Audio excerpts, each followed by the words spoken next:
रायगड जिल्ह्याचं सांस्कृतिक केंद्र म्हणूनही पेनचा उल्लेख होतो. पेन करणे याचा अर्थ मुक्काम करणे. पेने याचा अर्थ मुक्कामाची जागा. सैन्याच्या, व्यापारी तांड्यांच्या आणि घाटावरून उतरणाऱ्या प्रवाशांच्या मुक्कामाची जागा म्हणजे पेन, म्हणून या शहराला नाव. शिलाहार राजांपासूनच एक अत्यंत गजबजलेलं व्यापारी केंद्र म्हणून पेनचा उल्लेख होतो. देवींची शक्तीपूजा इथं फार महत्वाची मानली जाते. कासाराळीतील महालक्ष्मी असेल, वाशीची अंबा असेल, रामेश्वर मंदिराची गावदेवी असेल किंवा नागावची अक्कादेवी असेल, या सगळ्या देवींची अधिष्ठापना शिलाहार राजघराण्याच्या काळातच इथं झाली. भगवान शिवशंकराचे अनेक प्राचीन मंदिरं तुम्हाला इथं दिसतील.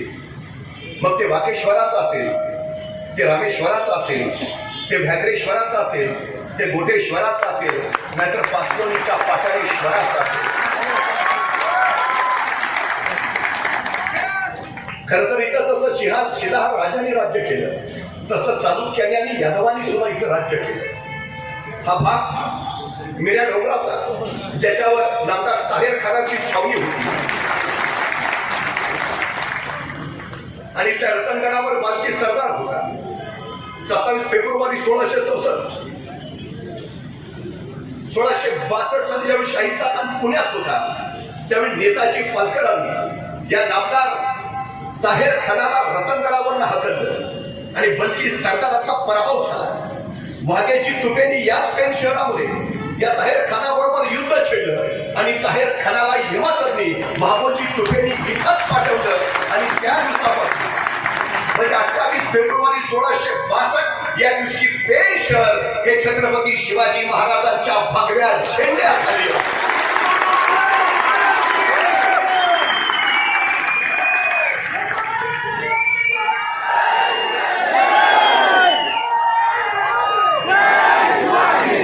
तेव्हापासून पेन शहर हे मराठी साम्राज्याचा भाग झालं.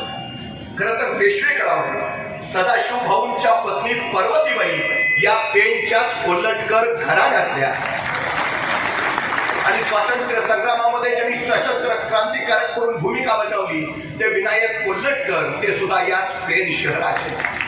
या पेन शहराचा संपन्न वारस आहे. इथं जसं शिलाहारांनी राज्य केलं, जसं चालुक्यांनी यादवांनी राज्य केलं, जसं इथं मोगलांनी राज्य केलं, जसं इथं मराठ्यांनी राज्य केलं, 2009 2014 इथं शेकापनं राज्य केलं.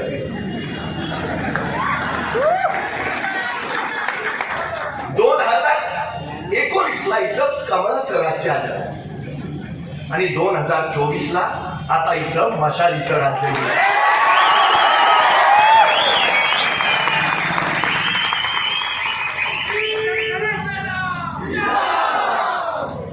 काल म्हणजे उपमुख्यमंत्री आले, मंत्री, खासदार, आमदार सगळे इथं होते. 5 वर्ष त्यांचेच इथं आमदार आहेत. त्यामुळे मला असं वाटलं की आता पेनचा काही विकास करायचा राहिलाच नसेल. या निवडणुकीत त्यांनी जाहीरनामा सुद्धा काढला नसेल, कारण सगळंच करून झालं असेल. मला प्रश्न पडला कालच्या सभेत ते काय बोलले असतील. सगळंच केल्यावर आता बोलायचं काय. मी नेहमी एक गोष्ट सांगतो, एक सदग्रस्त होते, रोज सकाळी कामावर जायचंय, दुपारपर्यंत काम करायचंय, दुपारच्या सुट्टीत सगळ्यांबरोबर जेवायला बसायचंय. त्या दिवशी कोणते जेवायला बसले, डबा उघडला, डबा उघडून बघितलं, डब्यात खिचडी. म्हणजे तेरी की खिचडी आपल्याला अजिबात आवडत नाही, पण खाल्ली फुकटपणे करतो काय. दुसऱ्या दिवशी परत कामावर गेले, परत दुपारपर्यंत काम केलं, दुपारच्या सुट्टीत परत सगळ्यांवर जेवायला बसले, परत डबा उघडला, डबा उघडून बघितला, डब्यात परत खिचडी. अरे काय कटकट आहे राव, रोज खिचडी खिचडी, पण खाल्ली निमूटपणे. तिसऱ्या दिवशी परत कामावर गेले, दुपारपर्यंत काम केलं, दुपारच्या सुट्टीत परत जेवायला बसले, डबा उघडला, डब्यात परत खिचडी. काय माहिती काय राव, खिचडी खिचडी खिचडी, मैदान आलाय नुसता. त्याची ही दणदण शेजाऱ्याला ऐकली आणि शेजारी त्याला म्हणाला, हिथं बोलून काय उपयोग आहे, त्यापेक्षा घरी जाऊन बायकोला सांग, बाईक मला खिचडी आवडत नाही, दुसरं काहीतरी बनवून दे, हिथं तंतन करून काय उपयोग आहे का. तसा तो म्हणला, हे बघ माझं अजून लग्न झालं नाही, त्यामुळं मला बायको नाही, त्यामुळं माझा स्वयंपाक मीच बनवतो आणि मला खिचडी शिवाय दुसरं काही बनवता येत नाही.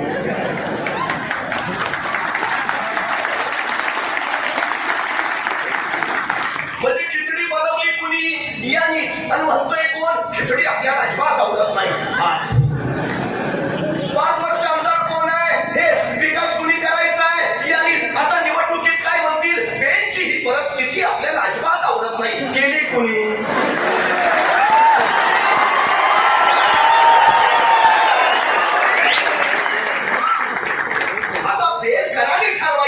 तुम्हाला विकासाची खिचडी हवी का प्रगतीचं शिव भोजन हवं?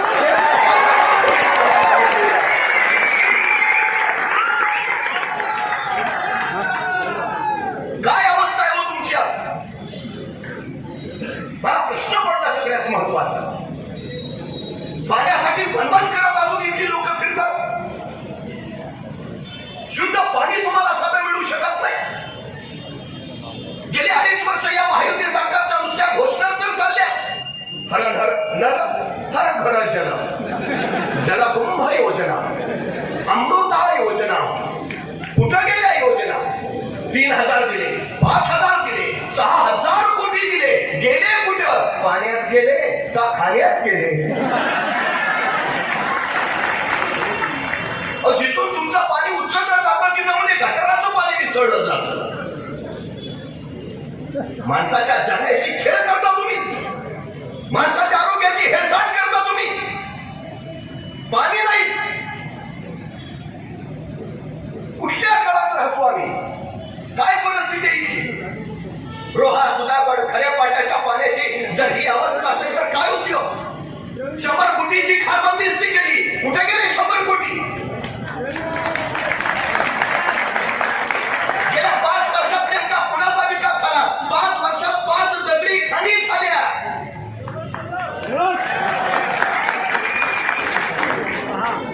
तुमच्या वाट्याला काय? 2019 साली निवडणुकीला उभा राहणाऱ्या प्रत्येकानं स्वतःच्या संपत्तीचं विवरण निवडणूक आयोगाला दिलंय. 2024 साली आता उभा राहणाऱ्यांनी आताच्या संपत्तीचं विवरण सुद्धा निवडणुकीला आयोगाला दिलंय. जरा एकदा संपत्ती बघा. 2.5 वर्षाचे मंत्री पदावर होते, त्यांची संपत्ती दुप्पट तिप्पट 5 पट झाली. मंत्र्यांनी कोटीच्या कोटी उड्डाणं घेतली. म्हणजे त्यांना कोट्यावधी आणि सर्वसामान्य माणसाच्या हाताला काय? 1,500 रुपये.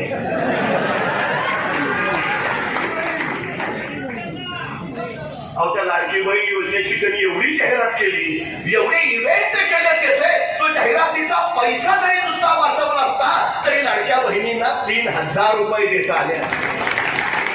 पण ह्याला देण्यात नाही, दाखवण्यात रस आहे. म्हणून महाविकास आघाडीनं ठरवलं महालक्ष्मी योजनेअंतर्गत प्रत्येक महिलेला 3,000 रुपये देणार. हे दाखवण्यासाठी नाही, निवडणुकीसाठी नव्हे.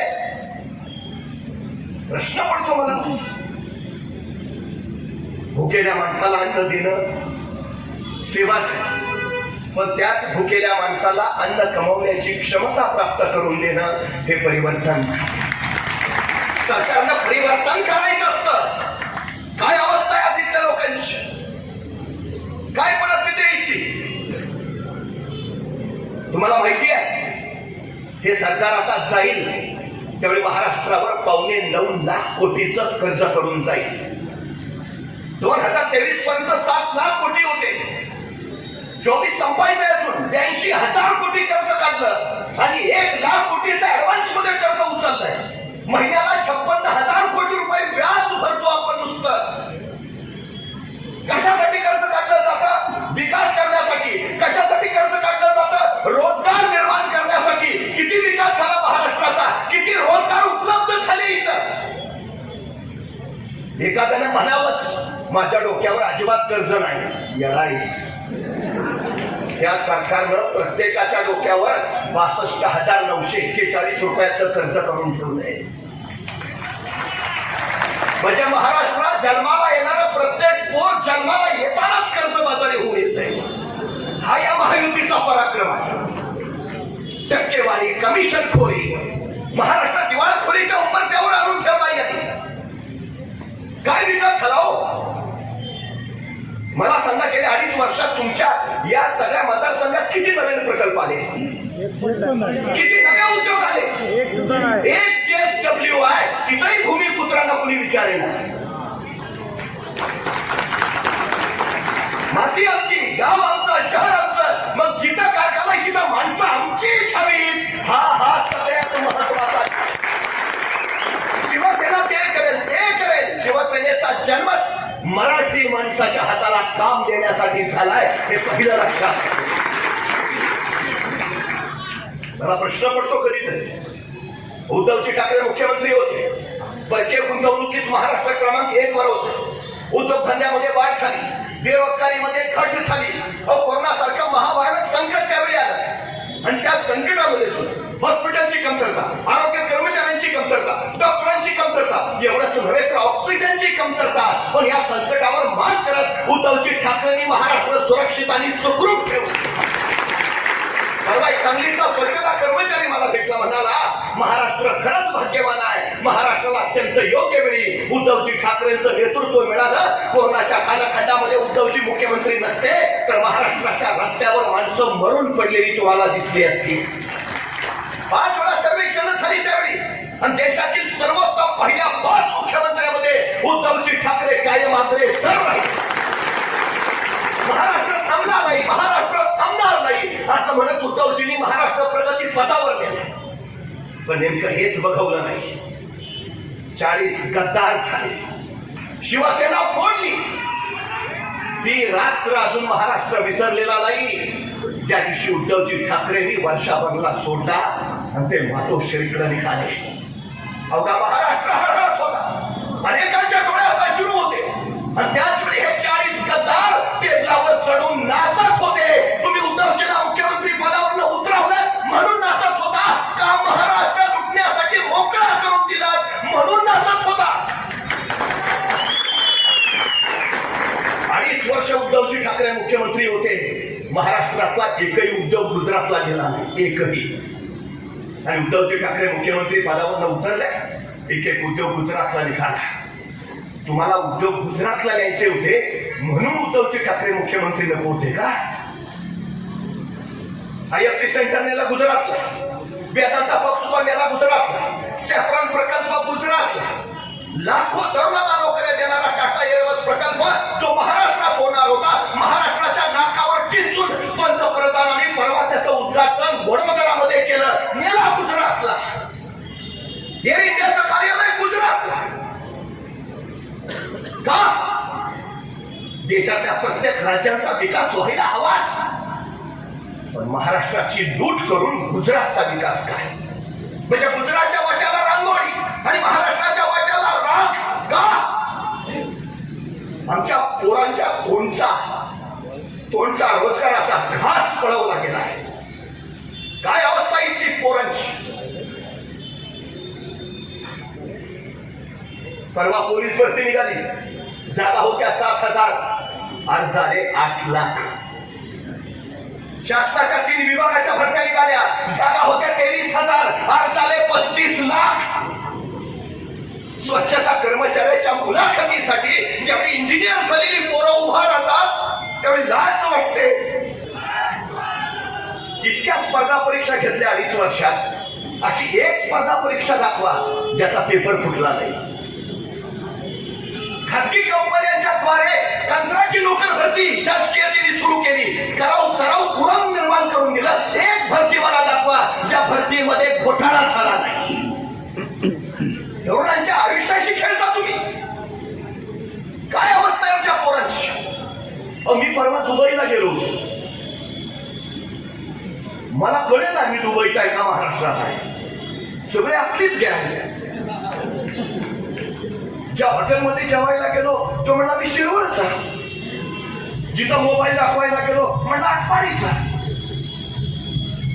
जिथं आईस्क्रीम खायला गेलो म्हटलं मी रायगडचा. म्हणलं इकडं काय आहे? म्हटलं तिकडं काय आहे? तिकडं काय नाही म्हणून इकडं आहे. तर काय परिस्थिती आहे? माय पंढरी सोडून पोटासाठी भटकायची वेळ. गेल्या 5 वर्षात 17.5 लाख लोकांनी देश सोडलाय. 2.5% लोक त्यातली 500 कोटीच्या संपत्तीचे मालक आहेत, जे इथं उद्योग सुरू करू शकत होते पण इथल्या सरकारी धोरणामुळे वैतागून देश सोडून गेले. आणि उरलेले 98% पोरं नोकरीसाठी देश सोडून गेली. संधी नाही तर संधीच नाही. आयटीएम मध्ये 28% भारतीय आहे, इंटेल मध्ये 17% भारतीय आहे, मायक्रोसॉफ्ट मध्ये 35% भारतीय आहे, ऍपल मध्ये 36% भारतीय आहे आणि अमेरिकन अंतराळ संशोधन केंद्र नासा मध्ये 38% भारतीय आहे. म्हणजे आमची पोरं त्यांच्या देशाच्या अर्थव्यवस्था बळकट करतायत का? आमच्या देशात संधी नाही, नोकऱ्या नाही. अगदी मनुष्य संपदा, बुद्धी संपदा जर इथं वापरली असती तर देश केव्हाच महासत्ता झाला असता. पण ह्यांचा एकाच उद्योग, चलो गुजरात, महाराष्ट्राची लावा वाट. परवा एक तरुण चौकात उभा राहून बोलत होता, हे सरकार बिनकामाचं आहे, त्या सरकारनं बेरोजगारी वाढवली, त्या सरकारनं महागाई वाढवली, हे सरकार बिनकामाचं. त्याचं बोलणं सुरू झालं तशी गर्दी गोळा झाली, त्याला आणखीनच ताव चढला, हे सरकार बिनकामाचं आहे, त्या सरकारनं बेरोजगारी वाढवली, त्या सरकारनं महागाई वाढवली. तेवढेच पोलीस आले, धरलं त्याला, नेलं पोलीस स्टेशनला. पोलीस स्टेशनला गेल्यावर त्या तरुणाला विचारलं, मला इथं का आणलंय? तसे ते पोलीस इन्स्पेक्टर म्हटले, तू सरकारच्या विरोधात बोलतोयस म्हणून तुला इथं आणलंय. तसा तो तरुण म्हटला, अहो मी आपल्या सरकारच्या नाही, पाकिस्तान सरकारच्या विरोधात बोलत होतो. तसे ते पोलीस इन्स्पेक्टर म्हटले, तू काय आम्हाला याला समजतो का? आम्हाला माहित नाही का कुठल्या सरकारनं बेरोजगारी वाढवली ते? आम्हाला माहित नाही का कुठल्या सरकारनं महागाई वाढवली ते? आम्हाला माहित नाही का कुठलं सरकार बिनकामाचं आहे ते? सगळ्यांना सगळं माहिती आहे. ये पब्लिक है, सब जानती है. पण आता निर्णय घ्यायला हवा. 20 तारखेला परिवर्तनाचं बटन दाबायलाच हवं आणि इथं मशाल गायलाच हवी. हे पहिलं लक्षात असतं. उद्धवजी ठाकरे मुख्यमंत्री पहिला निर्णय रायगड जिल्ह्यासाठी घेतला. पहिला छत्रपती शिवाजी महाराजांच्या स्वराज्याची राजधानी रायगडाच्या संवर्धनासाठी निधी मंजूर केला. मुख्यमंत्री म्हणून उद्धवजी ठाकरेंचा पहिला निर्णय. त्यांनी दुसरा निर्णय घेतला, बिनहट बिना शर्त शेतकऱ्यांचं 2 लाखापर्यंत कर्ज माफ करून त्यांचा 7-12 कोरा केला. 2.5 वर्ष सरकार, 2.5 वर्षाच्या या कालखंडात महाराष्ट्रात 20,000 शेतकऱ्यांनी आत्महत्या केल्या. 20,000. रोज 7 शेतकरी आत्महत्या करतायत रोज. त्यावेळी यांना कर्जमाफी करावी असं वाटलं नाही. आता निवडणुका आल्या की या घोषणा करतायत कर्जमाफी. 2.5 वर्ष हात धरले होते तुमचे. म्हणून उद्धवजी ठाकरेंनी घोषित केलं, सत्तेवर आलो की पहिला निर्णय 3 लाखापर्यंत शेतकऱ्यांचं बिना अट बिना शर्त कर्ज माफ. शेतकरी जगला तर देश जगेल. शेतकरी जगला पाहिजे ही भूमिका घेऊन महाविकास आघाडी पुढे निघाली, हे आम्ही लक्षात घेतलं पाहिजे.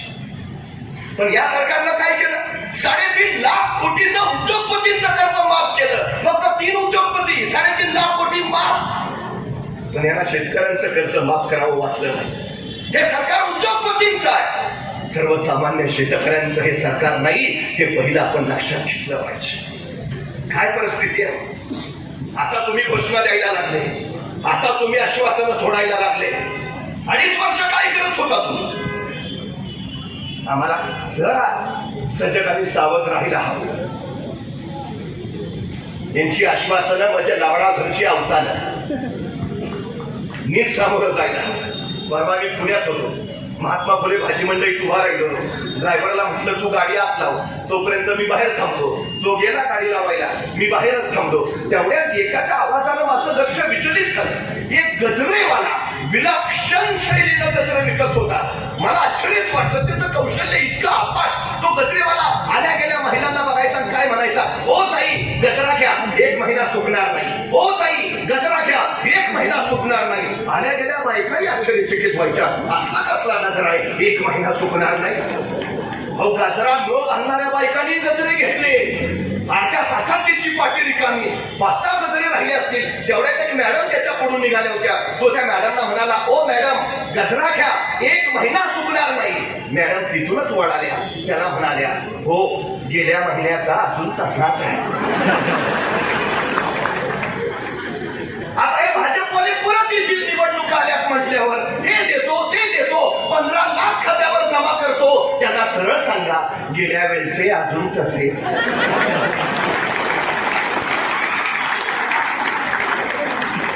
अहो काय वाटे केलं, काय तिने दिलंय?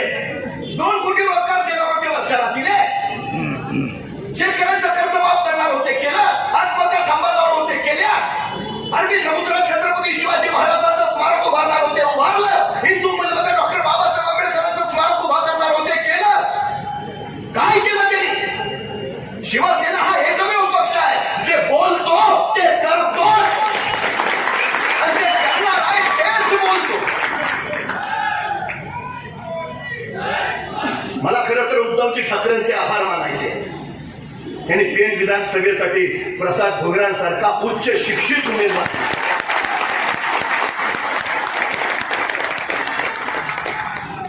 फार गरजेचे होते. मला सांगा, आंधळा दुनियेत फिरू शकतो, पण आंधळ्याच्या मागे दुनिया फिरू शकते का?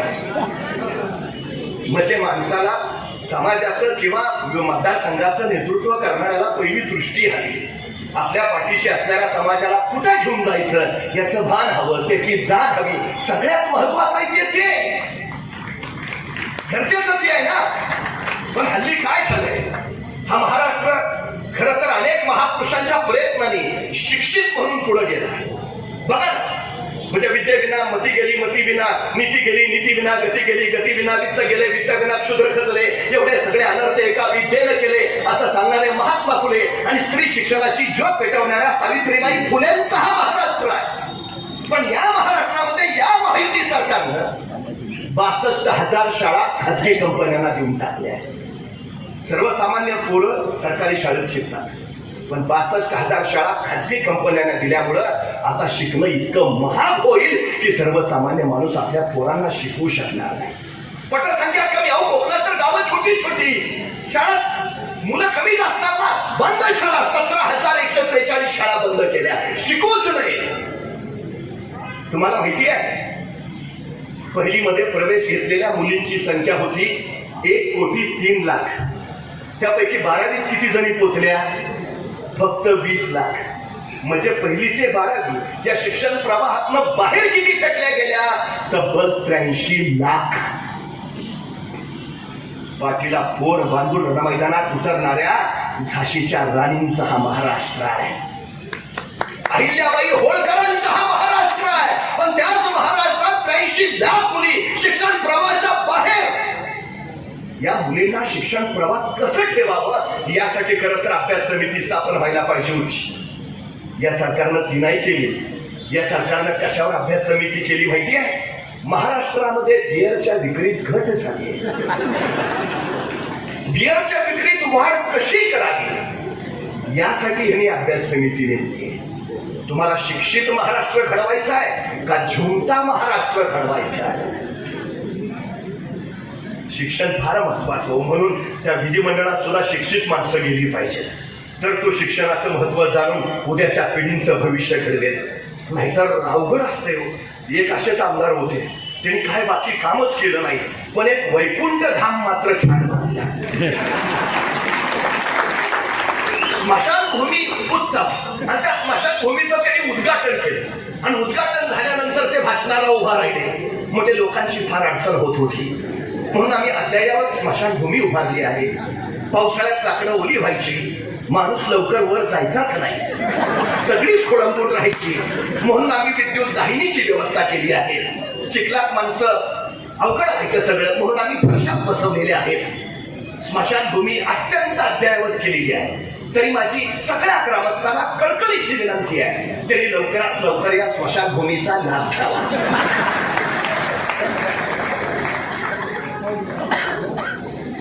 कसले प्रतिनिधी पाहिजे तुम्हाला?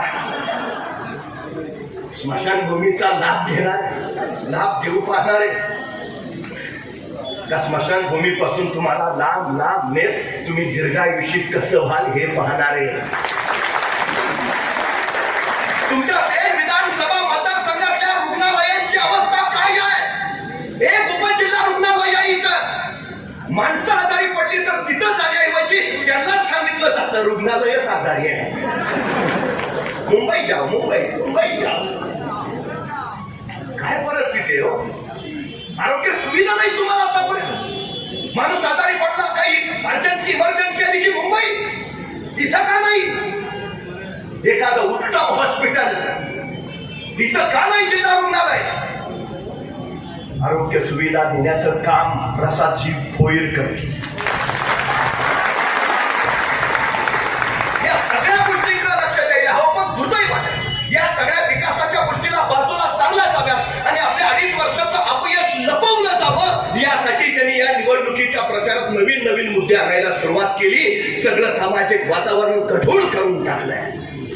पूर्वी आम्हाला शाळेत शिकवलं जायचं, दगडावर दगड घासला की ठिणग्या उडतात आणि मग अग्नीचा शोध लागला.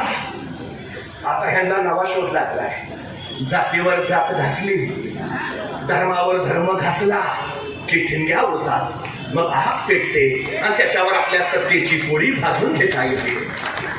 जाती जातीत वितुष्ट निर्माण करायचं काम सुरू केलं. धर्मात भांडण लावायचं काम सुरू केलं. हे आता बोलायला लागले बटेगा तो कटेगा. अरे हा महाराष्ट्र आहे. रुग्ण बाजूला टाकून दिल्लीच्या तख्ताला धक्का देणारा महाराष्ट्र.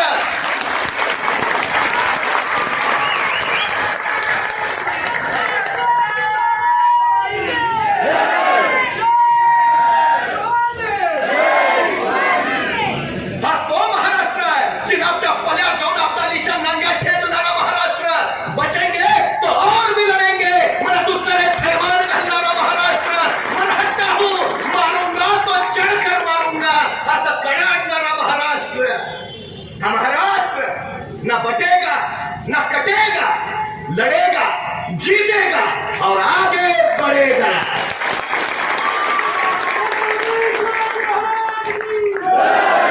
आमचा शिवसैनिक ज्यावेळी हातामध्ये शिवबंधन बांधतो ना, त्यावेळी छत्रपती शिवाजी महाराजांचा 18 पगड जातीचा महाराष्ट्र एकसंघ ठेवायची शपथ घेतो. हा शिवबंधन ज्यावेळी आमचा शिवसैनिक बांधतो ना, त्यावेळी महाराष्ट्रातल्या प्रत्येक स्त्रीची सुरक्षा, तिचा सन्मान राखेल असं वचन देतो. जगातला पहिला सर्जिकल स्ट्राईक शिवाजी महाराजांनी केला. लाल महालात शाहिस्ता खानाची बोटे छाटली आणि वाऱ्यासारखे आलेले महाराज निरासारखे निघून गेले. काही वेळानंतर लाल महालातला गोंधळ संपला आणि शाहिस्ता खानाची एक बेगम धावत धावत शाहिस्ता खानाकडे आली. हुजूर, क्या हुआ? हमारी बेटी गायब है, हमारी बेटी गायब है हुजूर. त्यावेळी शाहिस्ता खान तिला म्हणाला, शिवाजी राजांची माणसं आपल्या पोरीला हात लावणार नाहीतच, पण जर चुकून तसं काही घडलं असेल तर बेफिक्र रहा. शिवाजी राजे पोटच्या लेकीसारखीच तिची काळजी घेतील. हे हे हे हे महाराष्ट्राचं चारित्र्य आहे. हे स्त्रियांचा सन्मान आणि स्त्रियांची सुरक्षा. उद्धवजी ठाकरे मुख्यमंत्री होते. स्त्री सुरक्षा आणि स्त्री सन्मानासाठी त्यांनी शक्ती कायदा संमत केला. पण गेल्या 2.5 वर्षात या महायुती सरकारनं संमत झालेला शक्ती कायदा ना केंद्राकडनं मंजूर करून आणला ना त्याची अंमलबजावणी केली. काय अवस्था आहे महाराष्ट्राची? गेल्या वर्षभरामध्ये 47,000 महिला अत्याचाराचे गुन्हे नोंद झाले. एनसीआरबीच्या अहवालानुसार रोज 129 महिलांवर अत्याचार होत आहेत महाराष्ट्रात. 26,000 मुली आणि महिला गायब झाल्यात गेल्या एका वर्षात. शिवछत्रपतींचा महाराष्ट्र. स्त्री सुरक्षा, स्त्री सन्मान हे आमचं पहिलं काम असलं पाहिजे. पहिलं त्या बदलापूरमध्ये 3.5 वर्षाच्या चिमुरडीवर अत्याचार झाला. सगळं बदलापूर पेटून उठलं. तर त्यांच्यावर सुद्धा लाठी हल्ला केला गेला. का? आम्ही आमच्या लेकरांसाठी भांडायचं नाही.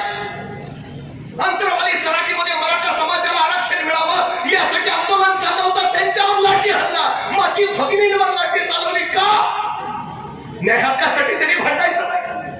वारकऱ्यांवर लाठी हल्ला केला. आपल्या माय पंढरीसाठी लढणाऱ्या बारसू प्रकल्पग्रस्तांवर लाठी हल्ला केला. का? हे कुणाचं राज्य आहे? शक्ती आहे की लोकांचं राज्य लोकांचं राहिलं पाहिजे, लोकांच्या हितासाठी, लोकांच्या कल्याणासाठी ते असलं पाहिजे. ज्या युगप्रवर्तक छत्रपती शिवाजी महाराजांनी राष्ट्र उभा केलं, त्या महाराजांचा पुतळा हे नीट उभा करू शकले नाहीत. मालवणात महाराजांचा पुतळा अवघ्या 8 महिन्यात कोसळला. आणि हे सांगतायत पुतळा वाऱ्यानं कोसळला. पुतळा वाऱ्यानं नव्हे, तुमच्या भ्रष्टाचारानं पोखरलेल्या व्यवस्थेनं कोसळला. पुतळा नव्हे, इथली अस्मिता कोसळली. पुतळा नव्हे, इथला स्वाभिमान कोसळला. पुतळा नव्हे, इथली नैतिक मूल्य ढासळली. परवा एक शिवभक्त मला म्हणाला, 8 महिन्यात बांधलेला पुतळा कोसळला, मात्र 3.5 वर्षापूर्वी महाराजांनी उभारलेला सिंधुदुर्ग किल्ला मात्र अजून जसाच्या तसा आहे. पुतळा कोसळतो, पण 350 वर्षापूर्वीचा सिंधुदुर्ग मात्र तसाच्या तसा राहतो. महाराजांनी सिंधुदुर्ग बांधताना काय मिक्सर वापरला असेल? मी त्याला म्हटलं, मिक्सर काही का असेना, पण त्या मिक्सर मध्ये प्रामाणिकपणा होता एवढं मात्र नाही. त्या मिक्सर मध्ये इमानदारी होती एवढं मात्र नाही. 2024 आम्हाला महाराष्ट्राशी प्रामाणिक राहणाऱ्यांचं राज्य आणायचं आहे. आम्हाला इमानदार सरकार इथं स्थापित करायचं आहे. तुम्ही महायुतीला मत दिलात तर गुजरातला मत दिल्यासारखं होईल, आणि तुम्ही महाविकास आघाडीला मत दिलात तर महाराष्ट्राच्या विकासाला मत दिल्यासारखं होईल. ज्या मशालीला छत्रपती शिवाजी महाराजांनी स्वराज्याचा अग्निहोत्र पेटवले, ज्या मशालीनं आई जगदंबे पुढे महाराष्ट्र धर्माचं साकडं घातलं, ज्या मशालीनं स्वातंत्र्य लढ्यामध्ये क्रांतीच्या ज्वाळा निर्माण केल्या, ती मशाल आता धगधगणार आणि महाराष्ट्र उजळणार. 20 तारखेला मशालीचं बटन दाबा आणि प्रसादजी भोईर यांना विक्रमी मताने विजयी करा. जाताना फक्त एकच सांगतो, जर जगणं